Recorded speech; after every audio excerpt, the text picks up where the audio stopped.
When I first met Daniel, I thought I had stumbled into one of those rare fairy tales that come to life. He was warm, funny, and kind. We met at a coffee shop in Chicago on a rainy afternoon, the kind of day when the city feels wrapped in gray clouds and everything seems a little quieter. He offered me his umbrella when I didn't have one, and what began as a simple act of kindness soon turned into long conversations, late-night calls, and eventually marriage. For years, I thought we had something unshakable. We bought a modest house in the suburbs, painted the walls together, planted flowers in the garden, and planned for the future like most couples do. He had a circle of friends he had known since college: Mark, Jason, and Kyle. I welcomed them into our home because Daniel always said they were like brothers to him. They came over for barbecues, watched football in the living room, and sometimes even helped us with repairs around the house. I never thought of them as anything but an extension of Daniel's life, and I did my best to make them feel welcome. But I didn't realize that this open door I kept for his friends would eventually lead to the greatest betrayal of my life. It started with little things I brushed off as nothing. Daniel would come home late, claiming he had been out with Mark or Jason. At first, I believed him. Why wouldn't I? But slowly, I noticed how often their names became excuses. If it wasn't Mark, it was Jason. If it wasn't Jason, it was Kyle. Sometimes all three. And while Daniel was out, I sat alone, trying to convince myself that I wasn't being left behind. Then came the night that changed everything. We had planned a quiet evening together, something simple. Dinner at home, maybe a movie. I cooked his favorite, lasagna, waiting for him to walk through the door. But hours passed. The food grew cold. My texts went unanswered. When he finally came home, well past midnight, his shirt was wrinkled, and he smelled faintly of whiskey. He laughed it off, saying he had lost track of time with the guys.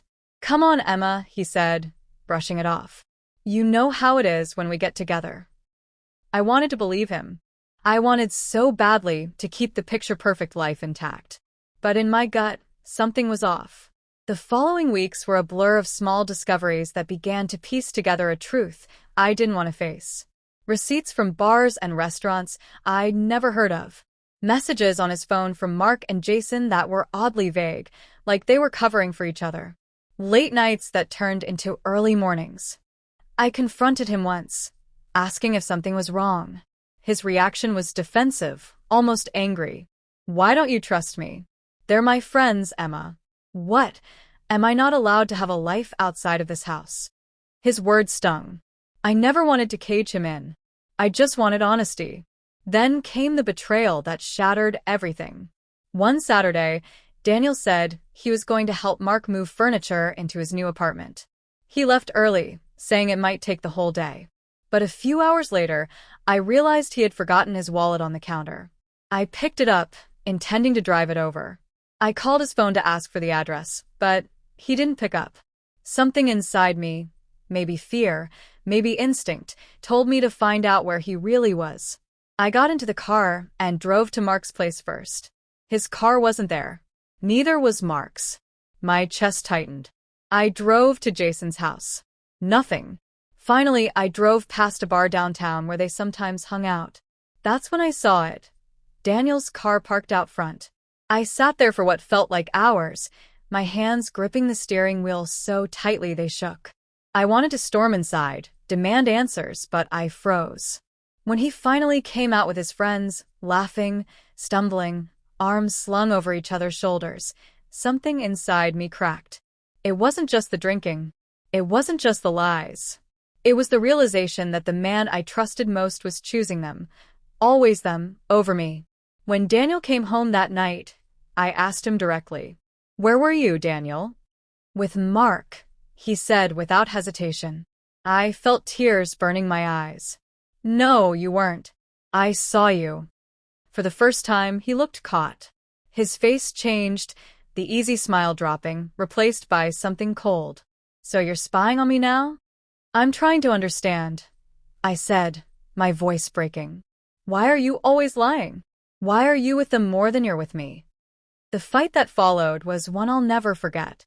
He accused me of being controlling. I accused him of betraying my trust. We yelled until the neighbors probably heard.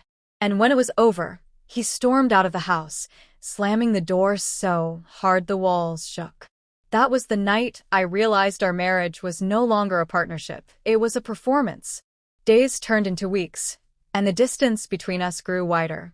He moved further into his world with his friends, while I lived in silence, trying to hold onto the pieces. Then one evening, Mark showed up at our door. His face was serious, his tone quiet. "Emma," he said, "there are things you don't know about Daniel." The words hit me like a tidal wave.